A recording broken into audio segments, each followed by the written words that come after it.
This is a Defining Moments podcast, and you're talking to Chris Wallace.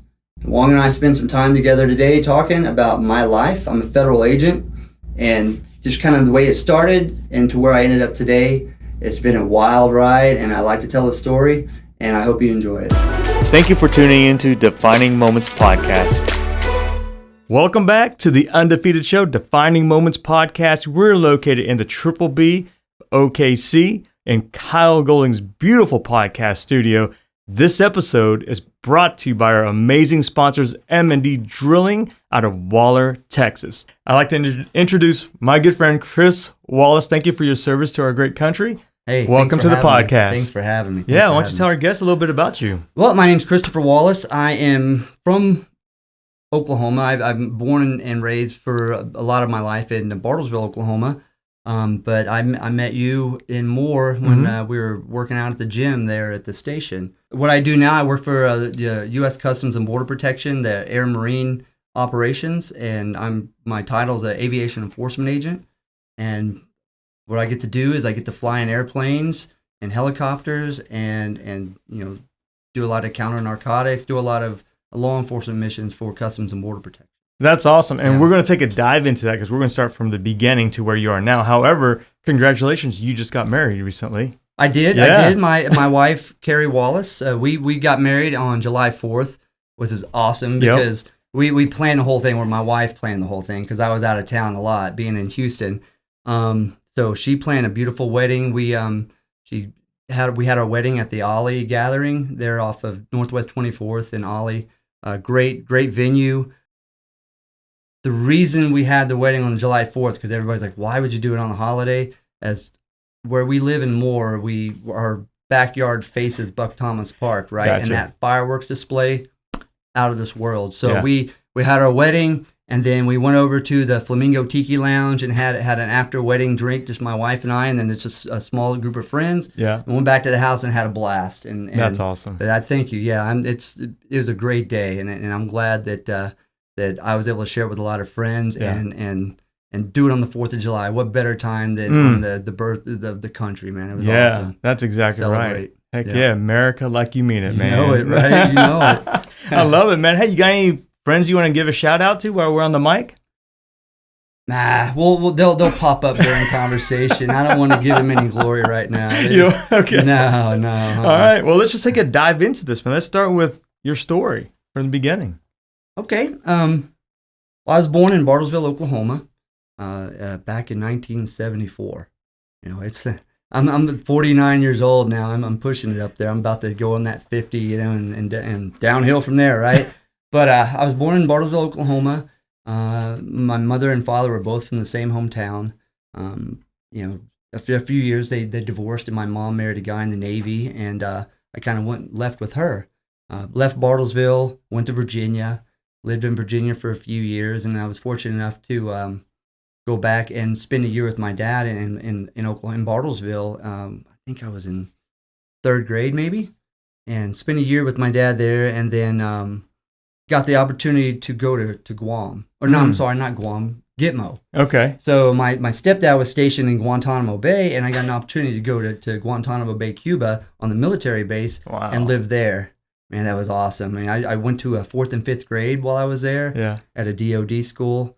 Got to see all sorts of cool stuff. I mean, tanks rolling down in the back in the alleyway behind your house. Yeah. There's, for a young guy like that to be able to explore and run around, and that was like when Top Gun came out. It was, it was a perfect time to be a young man and just be adventurous, and hanging out with the young Marines that were out there. There's a story where they were building a bunker, so they were digging the sand and filling the sandbags up, right? And they're stacking them up and building this bunker. And they called me and my friend over there because we were just kind of hiking around. Hey, you guys want to see something? Well, yeah, we want to see something. And they have on they're called banana rats, like big marsupial. I don't know what the heck they are, but the reason they call them banana rats is funny because when they poop, it's shaped like a banana. So I assume that's why they call them banana rats. Anyway, well, they had a big python. So they fed the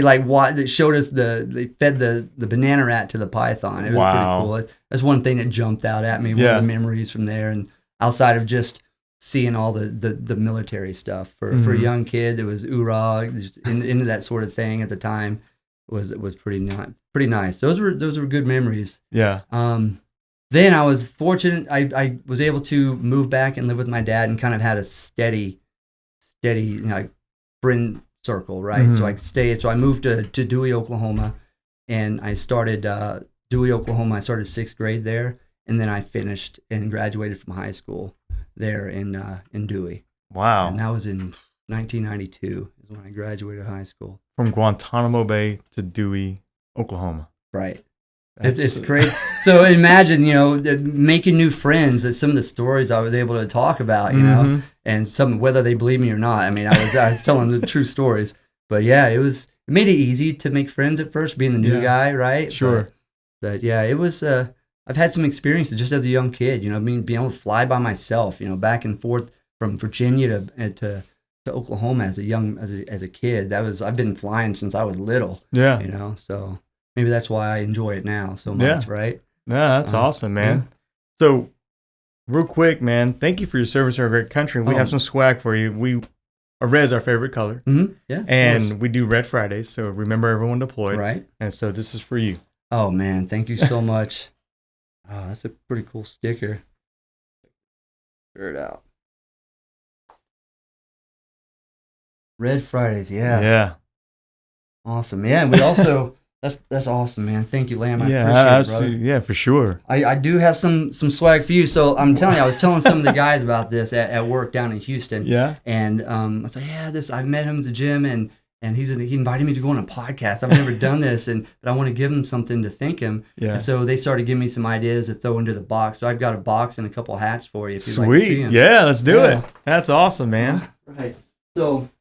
got a couple of Air Marine ball caps. Yeah, maybe man. for you and whoever else you want to my wife give it up to. There you go. Yeah, perfect. And then open up that, and I'll kind of explain what's in there a little bit. Do it. This is great. Oh, man. All right. Wow, okay.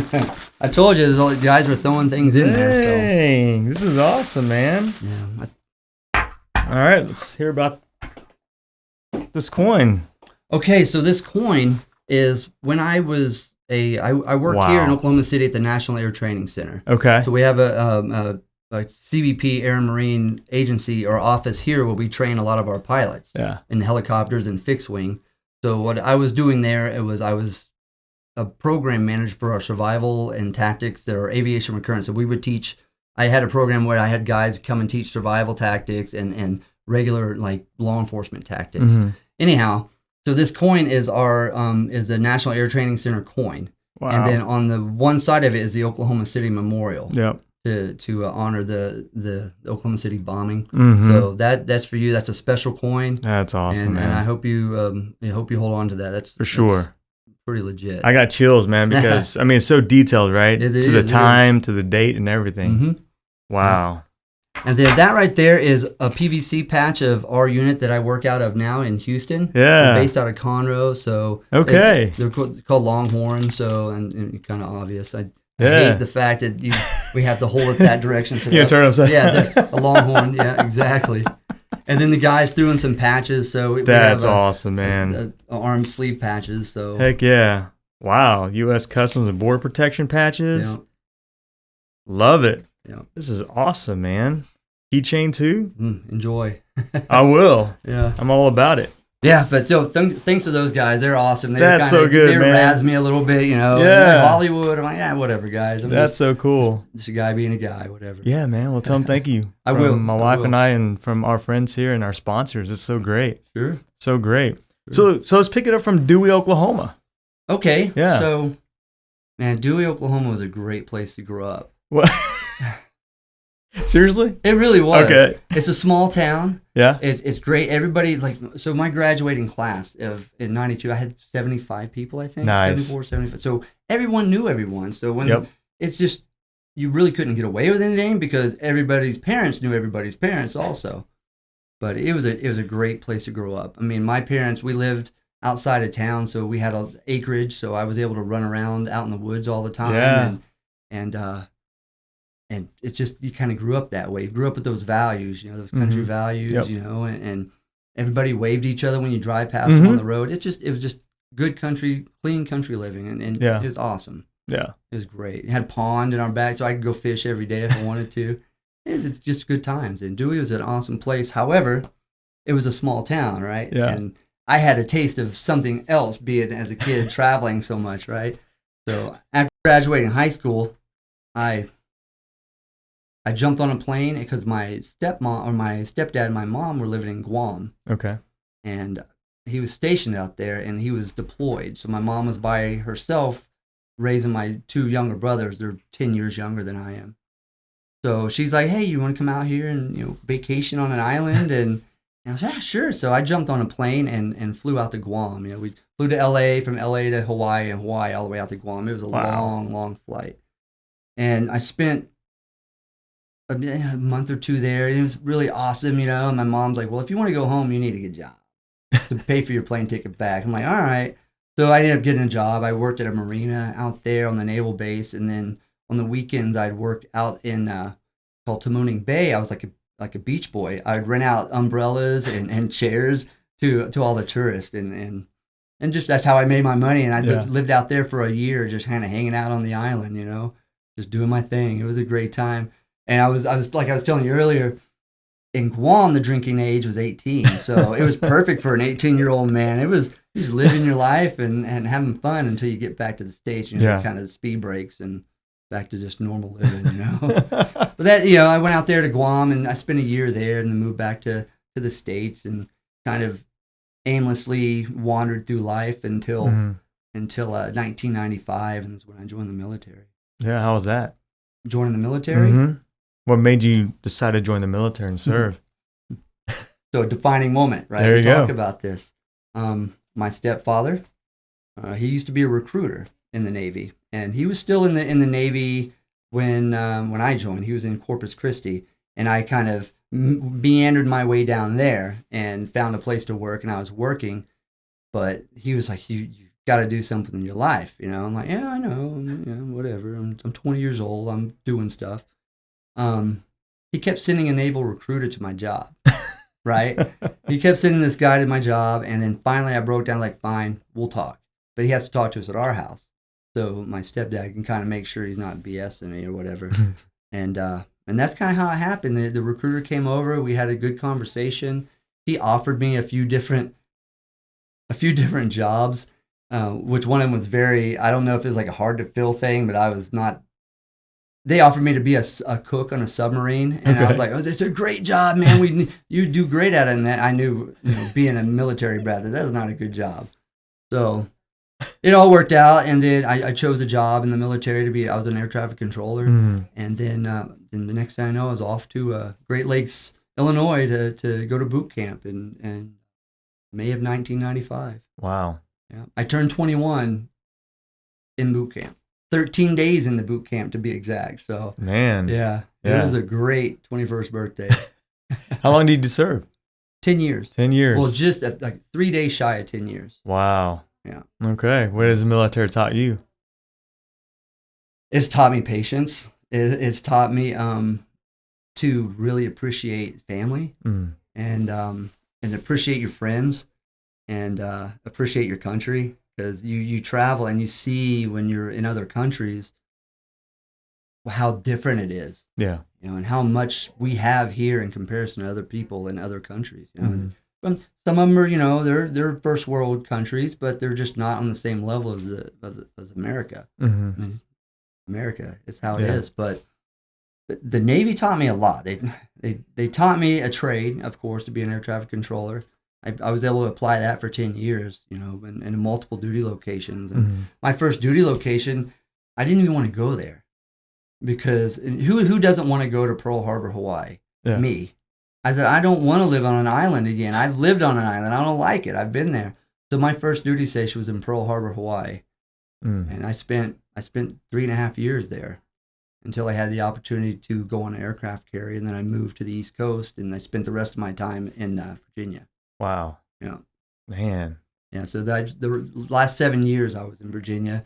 A full, I did 2 full deployments, war deployments, as a matter of fact. And when we were at war with Kosovo, and we were going against Milosevic, so we were supporting all of that. So I was there, and then right after September 11th, we deployed. We're gone. We deployed on September 19th, 2001, and for 159 days we stayed on the boat. We were out in the ocean. Wow. And we finally stopped and pulled into port and to take a break, right? So you have to understand, when you're out to sea that long, about every 45 days you'll stop, right? Stop all flight operations, and they call it a still beach picnic. And every 45 days, if you know the next 45 days you're still not going to be going ashore, you get a ration of 2 beers. Awesome. There's ways guys defeated the ration of 2. You know, they've had more than 2, but yeah. So we were gone for a good 7 months for that deployment, and when I came back, I transferred to another like a shore duty type of deal there in Oceana in Virginia Beach, and finished out my time there. And when I was up to re-enlist, I opted not to because I missed a lot of the firsts for my son. Sure. When I was deployed, I missed his first steps. I missed his first birthday. I missed a whole lot of things. And I had a young daughter that was born in 2003, and I didn't want to miss any of that again. I didn't want to miss the kids growing up, and opted to see if the grass is greener on the other side, and left the military. Yeah. Is the grass greener? Now, yeah. I mean, it was tough at the beginning. Yeah. It really was. It was a challenge. Yeah. What does being an American mean to you? It means having pride in yourself, having pride in the people around you. I mean, not necessarily some of the other things that everybody's dealing with. It's how you carry yourself. You have to have pride in yourself to be an American. I mean, you may not have the same values or agree with the people that are going on around you, but you have your own American values and you carry that. And it really is, it's kind of regionally based where you live. So some people carry American values differently than others. And it's just, in this neck of the woods, we have a really, true to heart American values, and that's just, true blue. We love the American flag and apple pie and baseball and all that, the cliche sort of thing. It's kind of how we are, and that's what American means to me. And it's just, thank God I was born and I grew up in America. Perfect. Yeah. Can't complain one bit. That's true. That's true. And so you went to air traffic control school, and then you became an air traffic controller, right? Yes. How was that? That was fun. Yeah. All right, so a majority of my air traffic control experience has all been in a radar room. Okay. I've never been one of the guys that stands in those big, tall air traffic control towers looking out the window. I've never got the opportunity to stare out the window to do any of that. So it's always been a challenge. It's almost like a video game. You're thinking, you're talking, and you're trying to keep these little dots from running into each other. Okay. So it's a challenge. I mean, the learning part of it was always a challenge at first, and then you get used to it, right? And then you train, and it's the difference with air traffic. Well, not the difference, but in air traffic control, wherever you go, you have to retrain. You're always learning. So when you go, like I went to Hawaii, and then I learned how to be an air traffic controller. Then I learned how to do it on this part of the area. And then I learned how to do it on another part of the area. And then you get qualified in all the different parts of that area, and you're good. You're fully certified, and then you run it all by yourself. Nobody needs to hold your hand. And then you transfer and you go somewhere else, and then you have to relearn everything all over again. It's a different thing. Yeah. And then on a ship, the runway moves. It turns. So you'll have guys lined up ready to land, and then the ship turns 20 degrees, and you have oh crap, so you have to turn all the airplanes to get them lined back up behind the runway so you can land them. Wow. So it's a challenge. Yeah, it's a challenge, especially when you're in the Persian Gulf. It's a challenge because there's a little island off the coast of Iran called Farsi, and if that's an Iranian island, and sometimes we're pretty close to that. When we have airplanes waiting to land, they kind of marshal. They go like about 21 miles behind the ship, and they just go in circles waiting to be called in to land. Yeah. So, and sometimes you stacking them up, and then they get close to that island. It gets nerve wracking. I bet. It's we've had. I mean, I can tell you a story. Yeah. Some funny stories. I have a great friend. So this guy, I met him on the boat. He has his own company now. His name's Keith Wilson. It's called Fierce Technologies. Guy's like a whiz. I remember him telling me one day he was going to be like Bill Gates. Guy is a computer whiz. He's had multiple companies, brought him up, sold them, and brought another company up. So I met Keith on the boat, and he has some great stories. I mean, this guy he used to fuel, they were called fuelers. He used to fuel airplanes, and he told me a story about how one night they were fueling an airplane or something like that, and one of the F-14s turned, and the jet blast blew them both off the side of the boat. Well, below the flight deck, there's these big chain nets, like metal mesh nets. Well, he landed in that, but the other guy did not. He went overboard, and they couldn't find him. So Keith is this guy has like 21 lives. I don't know what it is. But another time he was in between the military, I think it was, and he was in California. He's a pilot also. There's something that happened to his airplane. The engine went out, and he crash landed in the mountains. And he had to survive for a day or two until somebody came to get him. Wow. So anyway, that's a story about a friend. So Keith, a really great guy. Is a great dude. He has an awesome company called Fierce Technologies.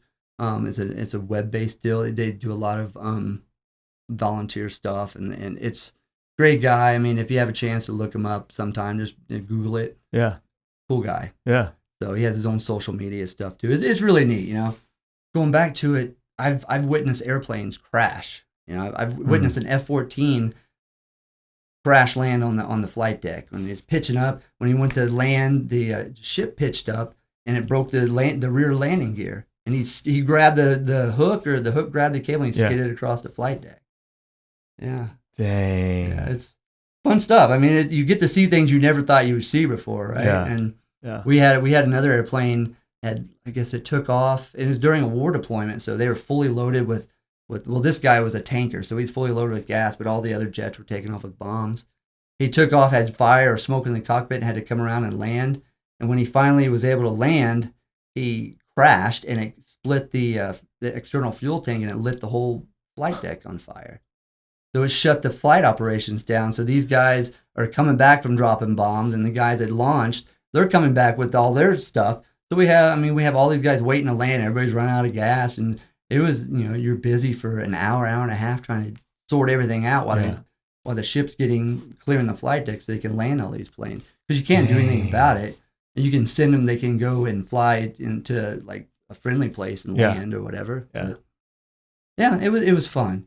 The ship life was different, and it was always exciting. It was Groundhog Day most of the time. You just work and you go to sleep, work, go to sleep. But those were good times. You think about it, and you look back on some of the stories, and they're good to talk about, and then you go, oh yeah, then you remember all the crappy things you had to put up with, know, and those are like, oh yeah. What are some of the crappy things you put up with? You wait in line for everything.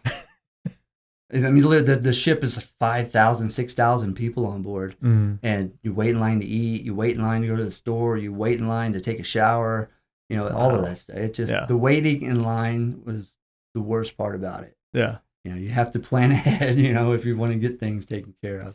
Yeah. But I would say that would be the worst part about it. And then just the opportunity to travel. I didn't get to go to a whole lot of different locations because we're in a big nuclear aircraft carrier, so there's not a lot of spots we can just slide on in and go visit. But I was fortunate. I got to go to like Palma, Spain, and Turkey and Greece and Bar. Just some of those cool places out in the Mediterranean. And I went to Cannes, France. That was pretty cool. And wow. Hung out there, went to the casino in Cannes. It was good times. But that's awesome, man. So for visual purposes, how big are these ships that you're on? These aircraft carriers. Visual purposes? Yeah, I want to. They're huge. Imagine just acres, several acres. I forget. There's a term like 100 sovereign acres of U.S. sovereign land, something like that. It's not that big. But one solid acre of U.S. sovereign land floating around in the ocean. It's a huge area. I mean, we can have, I don't know how many planes, probably 50, 60 aircraft could be on there. Wow. And then with 5,000, 6,000 personnel, I mean, it's It's a city. Yeah. It's a city. It's a city in the sea. Definitely. Yeah. Those are good times. And then fortunately after that, I transferred to Oceana, to the Virginia Beach, and then kind of rode out my time there, just working. And then Keith, the guy I was telling you about on the ship, he came and worked for me there at the Fast Fact, and we were such good friends. And he was building his company, and we worked things out to where he would work for me during the midnight shift, so he could work on his business during the day, and he would kind of control the airplanes at night. So we were good friends, man. Yeah. So how did you get to where you are now? So I wanted to be an air traffic controller. So okay. I got out of the military and I moved back to Bartlesville. It's kind of safety net there. My parents are there, and my wife and 2 young kids. We kind of moved there, and just to have a safety net. And I had all my eggs in that one basket, which probably isn't a good idea, when you have a family, to have all your eggs in one basket. And I had applied with the FAA, and by the time they looked at my resume and my application and went through it all, they told me I was too old to be a new hire, because apparently you have to be hired before your 32nd birthday. Okay. Because they want you to work for 20 years, and then your mandatory retirement, I think, to be on position, I think it's 52. I don't know. I kind of, after I wasn't hired, I really didn't care anymore. But so they told me, hey, you're sorry, we can't hire you. You're beyond the age that we can hire. I'm like, okay. If I would have retired from the military, I could have got a job with them, but I didn't. I just 10 years. And so I looked at my wife at the time. I was like, well, now what are we going to do? Fortunately, she was working at a Dillard's there, and she met the guy who was working security. And the guy said, hey, I work at the police department. Have him come and apply there at the police department. So she told me about it, and I reached out to him and talked to him, and I went in and talked to the guys, and I ended up applying to work at the Bartlesville Police Department. And that is where I made that career change, that whole trade. Went from air traffic controller to law enforcement, and I've been doing that ever since. And that was when 1997 is when I was hired with the police department. Yeah, somewhere around there, I think. Yeah, 97. That's just the years kind of mold together now, Yeah. But so from there, you're not just a police officer. You're in the air. You're scoping different things out now. Well, at that point in time, no. I'm just a beat cop. I'm just a police officer. Okay. I'm working in Bartlesville, Oklahoma. I worked there for a couple years, and then I have a neighbor. So this is another defining moment in my life, right? And we talk about this, and this is what your podcast is about. It's the people in your life that can make you or break you. And there's people that are positive, and there's people that are negative, try to bring you down. Well, my neighbor across the street from me, his name was Walt Harlow. God bless his soul. He's passed away. But his daughter and his son-in-law worked for ICE, Immigrations, Customs, and Enforcement. And he was telling me, he's like, man, you need to apply for a federal job. You spent 10 years in the military, and you're going to waste that whole 10 years? You could go get a federal job and buy that 10 years back and get that towards your retirement. And he said, you got to do it. Well, Walt, this is kind of I'm still learning this job, He's like, nah, man, go. You can be a cop for the government. Just try it. So one day, because all cops need multiple jobs because they have to pay the bills, because being a police officer doesn't pay well in most towns. I think more those guys get paid handsomely. Those guys are awesome. But so I was working one of my part-time jobs, and I was a security for a company, and I was just surfing the internet, and I looked up Customs and Border Protection, and they said they had options: Border Patrol agent or Customs officer. So I didn't know what they were. So I called up and I asked them. It's like, so what's the difference between a Border Patrol agent and a Customs officer? And the person on the other line kind of snickered, and I said, well, do you like hiking, or do you like standing like at airports or something like that? I'm like, well, I would rather hike than stand in an airport. Because, you want to be a Border Patrol agent, because the field operations guys, they work at airports and they stamp passports and things like that. I'm like, that's not fun. So I did that. So then I applied with the Border Patrol, and lo and behold, I was fortunate enough that they hired me, and I got to go and work for the Border Patrol, which was pretty cool. It was a fun job. There's lots of fun stories with that.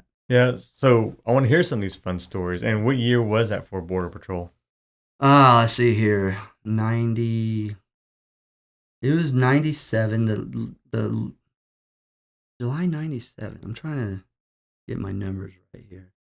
So 95 to 90. Yeah, it's like July 97-ish. Yeah. Yeah, because I was at the police department for almost 2 years, or just about 2 years.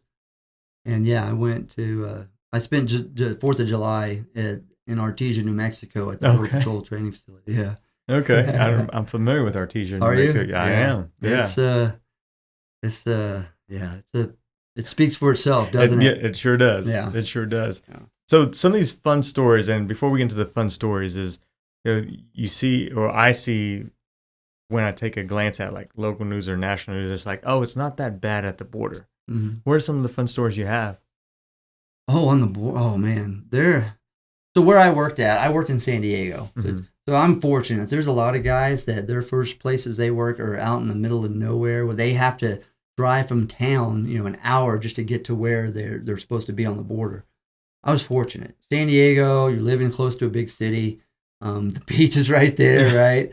And then they have the Otay Mountain Range, and that's where I worked at. It was Brownfield Station is the name of our Border Patrol station. So we had the Otay Mountain Range. So I worked out in the mountains. I hiked all the time. It's, for me, for that job at the time, was like playing hide and seek. Mm. It really was. It was an adult game of hide and seek. They were trying, the immigrants were trying to get into the country without being detected. And my job was to go and use our technology, and then go and verify that technology and see if there's footprints on the dirt trails, and follow the footprints. And then radio and let my guys know up ahead of me and say, hey, this is good for a group of people, and I'm going to start following them. And that was just a day-to-day thing. You go check footprints, follow footprints, and you could follow the same footprints for several days. I mean, they make it that far. Wow. And then, because they had like there's like a couple of highways that they were trying to get to where they can get picked up. So if they made it to one and they leapfrogged over it and continued, they're going to go to a different one. And you would just follow the footprints and go home the next day, go pick up where you left off and follow it. And then finally you catch up to them, because they take breaks, and you just, everybody's in the Border Patrol agents are, a majority of the Border Patrol agents are really super fit guys. They stay active, and it's because you're always walking around doing things, Yeah. But yeah, in California it was a great time. It was good work. And then they built the big bollard fencing, the tall 12, 15 foot fencing, and it slowed. I saw it was markedly, it had slowed the immigration down where we had the big tall fencing. It really did. It got to where work was boring. You would be sitting on a night shift, and you'd hear a sensor go off, and somebody would go and check the sensor and see the footprints, and be like, oh yeah, this is good for 2 people, 3 people.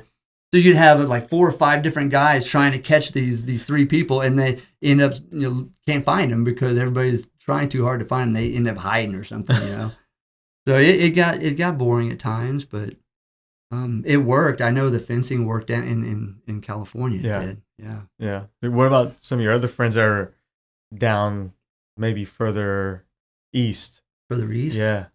I know they're not enjoying life right now. Yeah. Yeah, it's some of all the things that we were trained to do, it would kind of, we're not able to do those sort of things. I mean, they're busy inside processing the immigrants as they come in and process these asylum claims and all sorts of things like that. So it's kind of, they're dejected in a way, when I talk to them. Like they try to convince me to come down there and help them out. I'm like, there's no way, dude. I don't want to do that.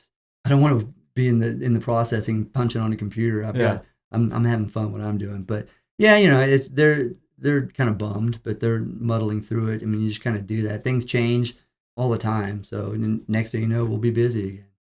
and be able to do our jobs the way we want to, the way that we should be able to do it. At least that's what they're saying, you know? Yeah, so it sounds like it goes from stopping to now it's like they're coming over and you're just processing them. Yeah. Almost. It's, there's others, I mean, they're still trying to come across without being detected. So they still have the aspect of it where they get to go and chase sign and try to catch them. So then the guys are having fun, but it's just a little bit different. They're inundated with work right now. Yeah. It's just too much. Yeah, more paperwork instead of the... more paperwork. I mean, just everything. It's just they're busy. Yeah. And right now with the summer, it's so dang hot. Mm-hmm. And they're out there just busy. Yeah. What's the morale like? 1 to 10, 10 being the best, 0 being the worst. Man, that's tough. I haven't spoken to anybody recently. The last time I spoke to him, it was a year ago or so. Maybe just not even a year. It wasn't good. I would say 3, 4-ish. They weren't too happy. Yeah. Wow. Yeah. Man. I feel bad for him. I mean, I know it's selfish of me to say, but I'm glad it's not me. Yeah. I feel really bad for him. And a lot of those guys are my brothers, but they're just it's just part of life, man. Yeah. Sometimes you got to do things you don't like doing. Sure. You got to just get the job done no matter what. Yeah. So let's talk about to where you are now with your job. So my job now is an aviation enforcement agent. So it's a funny story. When I was living in Corpus Christi before I joined the military, they have these big airplanes, P3s, and they were U.S. Customs P3s. I'm like, man, I wonder what that is. Didn't really think too much about it after that, but then full circle, being in the Border Patrol, and then I remember that, and I saw it, I was like, man, I want to do that. So the whole time I was right after the Border Patrol Academy, right when I was getting into becoming a Border Patrol agent, I was already applying to be an Air Marine agent. Tried for years, and I had a classmate of mine. He and I worked together on our resumes, and he was a Army guy. He had some Black Hawk crew chief experience, and he ended up getting hired on one of the announcements we applied together with, and I didn't. So he's like, hey, I got you, because I helped him with all of his resumes and stuff. He's like, I got you. I'll take care of you. So it took 3 or 4 years, but he was in Miami, and he was able to get me over to Miami, get me hired through I don't know how they did it. They had sent out an announcement, and I applied for it, and they brought me right over. So I left San Diego and moved my budding family all the way to Miami, Florida. That's a long drive, man. Wow. That was a long drive. It took 2 days to drive through Texas, I think. It took forever. From El Paso all the way to Louisiana. It took forever. Yeah. But yeah, it was that was interesting. Then I moved to Miami, and I know you've probably seen the old Miami Vice shows, right? Or you've seen Cocaine Cowboys and all that good stuff. There's some old timers there when I first got there that were there in the 80s that were working there, and they had great stories. I can't really tell any of those, because they're probably all copyrighted because they have their own stuff. But they had great stories. And these guys, man, they would get in the helicopter in Bermuda shorts and a Bermuda shirt. They would go fly and chase down, these guys that are dumping loads of drugs out of airplanes. It was just great stories, and how I was just a Wild West back then, So I was excited getting to Miami. We're going to have some fun, and the whole job there is a majority of it is just all counter narcotics, trying to stop the drugs from making it to mainland U.S. Because there's some immigration issues, like say with the Cubans. Yeah. But the majority of our job was we would try to stem the flow from the Cuban migrants coming up, and sometimes it'd be Dominican migrants. But we'd stem that flow, but a lot of it was just trying to do counter narcotics. Yeah. And so we'd fly. We had Black Hawk helicopters in Miami. We had some small light enforcement helicopters. We'd do surveillances, support other agencies for buy bust or things like that. And then we had these big airplanes called Dash 8s that we used for our maritime surveillance. So we had a radar on this airplane that would search the ocean for small targets for vessels. Wow. So that's how we would find boats, and particularly at night when they would be out, when the boats aren't usually out, these guys are out running around, and it was like shooting fish in a barrel sometimes. So But that's kind of what I did in Miami. There's a lot of other little things I did while I was there. Yeah. They were fun that we were talking about. But it was a good time. I made a lot of great friends there. Yeah. Did a lot of cool things there too. So, what's can you talk about a couple of your maybe missions or things that you went on without naming people or things? Yeah. Okay, so I've got a good one. I don't know if you remember. When was it? It was. You remember when there were 2 Pennsylvania state troopers that were coming out of one of their troops, and a guy shot at him and tried to kill him? Eric Freen, right? This kid. I do remember that. Yeah, hearing about it. My buddy and I, the guy that brought me over to Miami, Edgar and I, we were like Hearst masters, so we would teach rappelling and fast roping. So we were in Richmond, Virginia, teaching a U.S. Marshal. Was it Marshals? No, it was ATF, one of their SRT schools. So we were teaching the guys Hursting or fast roping and rappelling. Well, that happened, and we were tasked to go to Pennsylvania to support that. So we were going to meet BORTAC there, the Border Patrol's tactical team. Uh-huh. So we flew our helicopter up to Pennsylvania, and we were at this forward operating position. The BORTAC guys came in, and we spent days like flying in the mountains there looking for this guy. And we had guys come in. We get relieved by another crew, and we'd go back home to Miami. But that was one of our missions, and the guy ended up getting caught, and that worked out really well. Yeah, that was fun. I probably shouldn't tell this, but so one day, the Black Hawk has a really good downwash. It's got a lot of like 150 mile an hour winds coming off the blades when it's underneath the helicopter. Yeah. So we're flying. We have a team in the helicopter, and we're kind of flying low and slow over the treetops, kind of opening up the trees so we can see down. Well, apparently, one of the trees had the branches had broken and hit a transformer and the transformer caught fire and put power out for this whole section. Oh no! And it was our fault, but thankfully the Pennsylvania state troopers they kind of covered for us. Yeah. And but that was a pretty funny story. Like, maybe we should climb up a little bit. We're a little low, but yeah. Some other missions, like I was telling you, one of the jobs we had there in the Black Hawk, especially out over the open ocean, is called air disabling fire. So we would mount at the time Barrett 50 cal rifles in the gunner's window. Okay. Wow. And we would deploy these onto vessels that were failing to stop. So they were loaded down with drugs, and they wouldn't pull over. They wouldn't stop for us. They wouldn't stop for one of our other units. So we would have this 50 cal rifle that would disable the boat engines. Essentially, is what we do. Is that helicopter would get low next to the boat, and the rifle operator would try to shoot the engine and disable it. Yeah. That was one of the jobs that I got to do, man. There was a lot of opportunities, man. It was a great time. And for just a guy wanting to have a good time, I mean, you couldn't ask for more, right? You're fast roping and rappelling out of a helicopter. You're shooting guns out of the helicopter. They have it's called air cover rifle or air crew riflemen, where we have at the time we were using SCARs, 308 SCARs, and it's just like you would cover. It's like when warrant services, we'd be in the air, and the guys would cover the team for any like threats or whatever. So there were all sorts of fun things to do back then. I'm kind of older now, so I don't do it as much. I'm kind of got the easy life. But back then it was a great time. Yeah. I remember one time I was working like in the desk, and the guys are in the helicopters like, hey, we're going to get some currency doing some rappelling.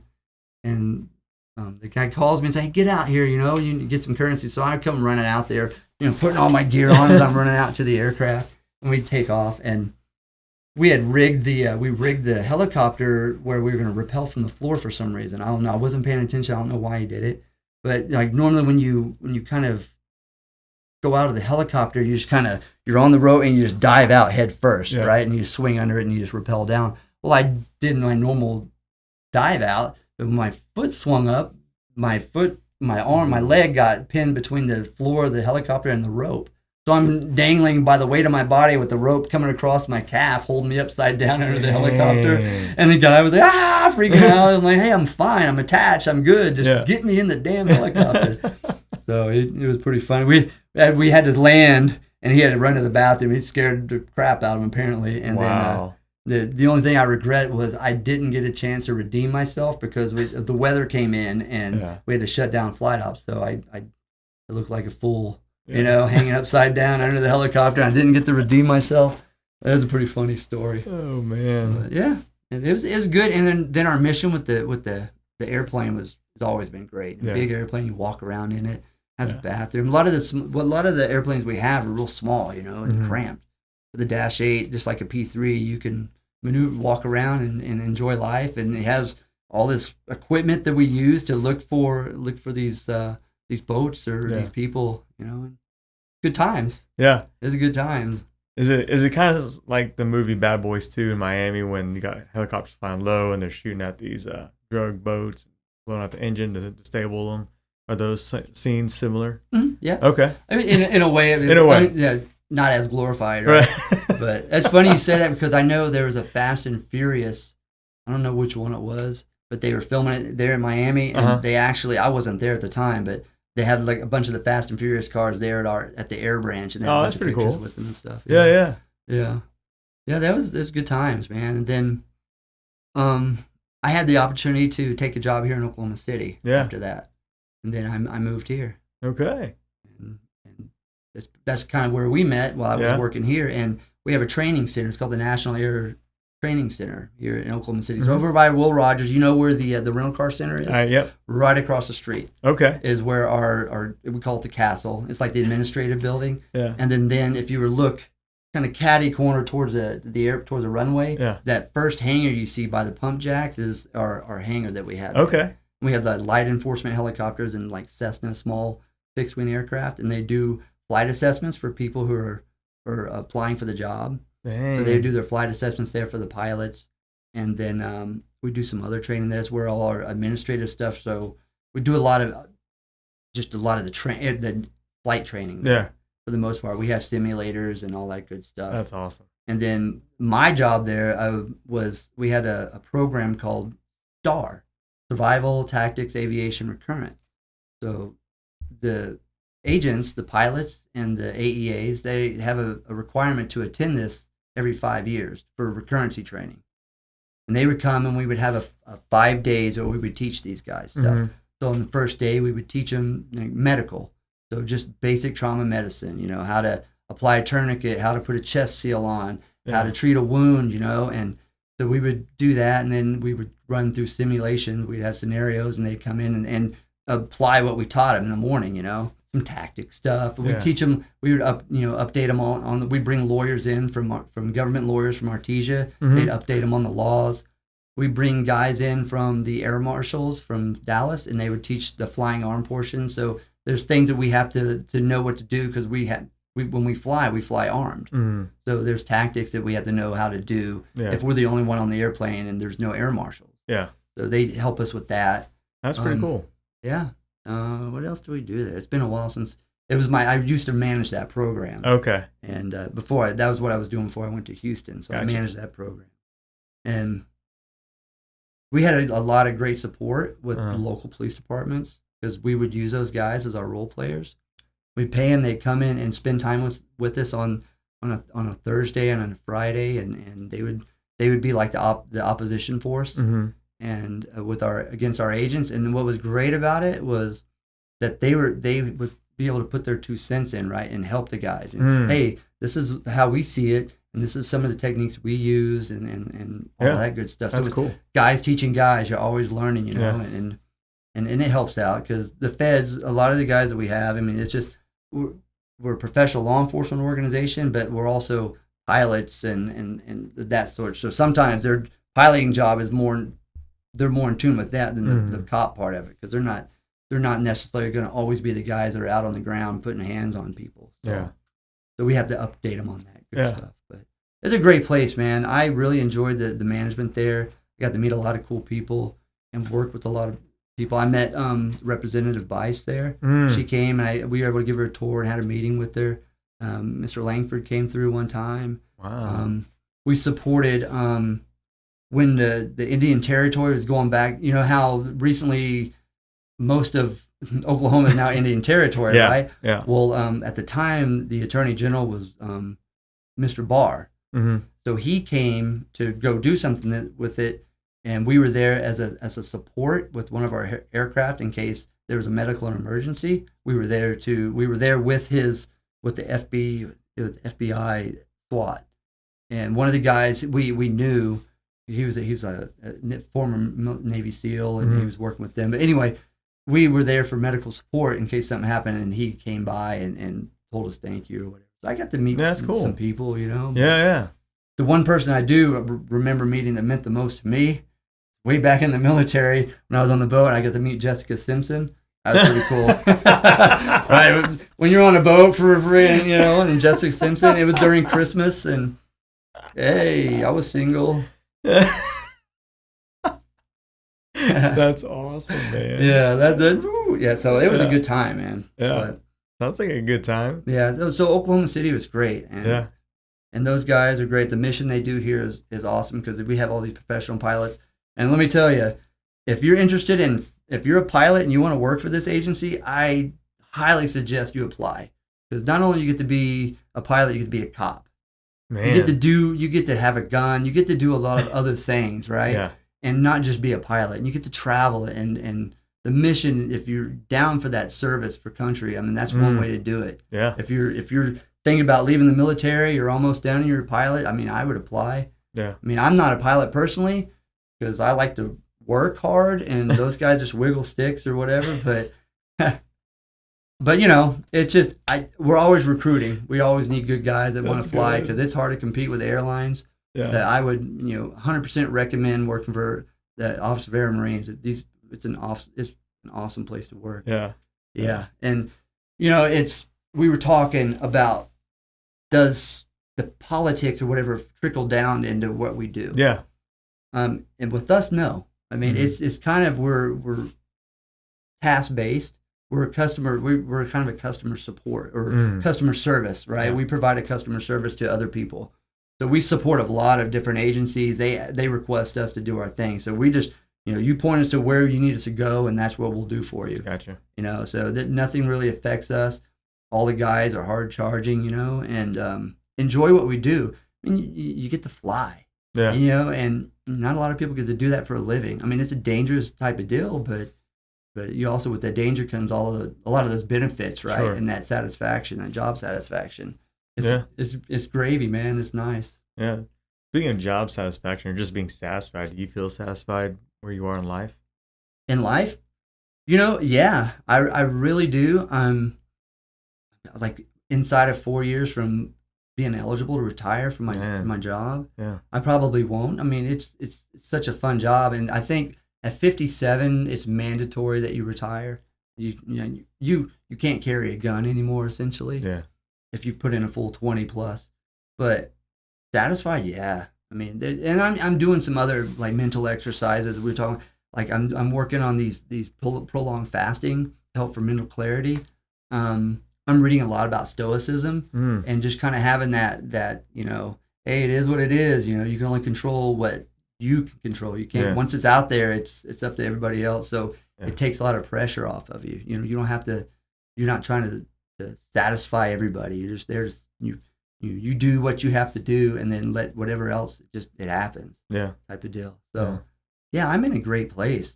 Newly married, like I said, and we're talking about the dink, right? The double income, no kids, all the kids. So between Carrie and I mean, we had a blended family with her daughters, and then with my son and daughter, and Emma, the youngest, just graduated this past May. Nice. So she's off and starting school, and things are going to happen it's going to suck, and you've got to have to kind of embrace that a little bit, embrace the suck, deal with it, work through it, and then come out the other side, whether you're unscathed or not. You've got those scars that you've learned from. Yeah. And I try to tell my son that, you try to give him the wise man advice, right? He's like, hey, I wouldn't do that. That's not a good idea. And but he does it anyway. And all right, he's going to learn his own way. And the same advice my father gave me, you shouldn't do that. But I'm going to do it my way, and then you learn, right? Mm-hmm. And I just tell I wouldn't change anything.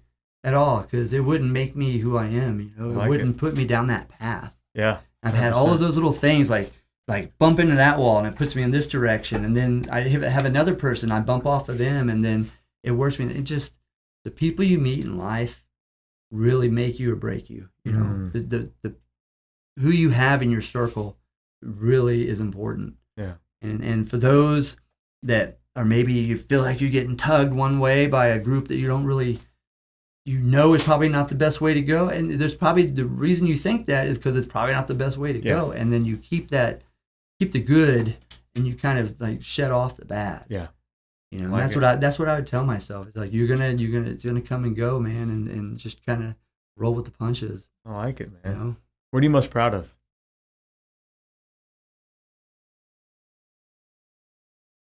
I'm proud of just being a good father, you know, and I'm proud of what I've done. And it's just, I'm proud of the friends that I have. Yeah. And I'm happy where I'm at. You know? Yeah, I love it, man. I'm proud that we're friends and we're connected, you know. Yeah, no kidding. It's great, man. Yeah, we've tried to connect multiple times, you know. It's just, it was bad juju at the time. We couldn't make it work. Yeah. But yeah, I really appreciate it. This is awesome. Yeah, our sponsor actually lives down in the Houston, Conroe area, so maybe we'll have to make a connection. Yeah, no kidding. Make some good brisket. Good people. Yeah, amazing, you know, I think I saw that tweet this morning, right? Up early with the brisket, a little late, but it's still on. Yeah. I like brisket. I'll never turn around a good brisket. Yeah. Last question. Mm-hmm. How do you want to be remembered? I want to be remembered as a loving person. You know, a good man that cares, that is genuine. That I don't want to leave this earth with somebody saying, "And that guy's a jerk." Mm-hmm. Yeah, I want to be able to touch people, like, in a way to say, "Hey, I leave an impression on them that's a good impression." Yeah. So I just want to be remembered as just a great guide, somebody that can tell a great story, somebody that's fun to drink a beer with, or share a story with, or something like that, and just having friends. And I was telling you earlier, like. My wife is the life of the party, and like I said, if it wasn't for her, I wouldn't have a whole lot of friends, because her big friend circle is my big friend circle now. So, and I hope that these people that I meet are say, hey, he's a nice guy. He'll take care of her. He takes care of the kids and all that. And that's just, you know, just being a good-hearted man. You know, I want to be able to replicate my father, you know, and be kind of like him too. Awesome. He's the same way. You know? That's awesome, man. Well, you're on the right track to do that. I appreciate your time, and thank you for your service to our great country, and thank you for your friendship, man. It's my pleasure. Well, thank you so much. Yeah, absolutely. Appreciate it. Yeah. For more Defining Moments podcast content, visit our webpage, www.undefeated.show. Follow us at Def Moments Pod on Twitter and at Defining Moments Podcast on Instagram.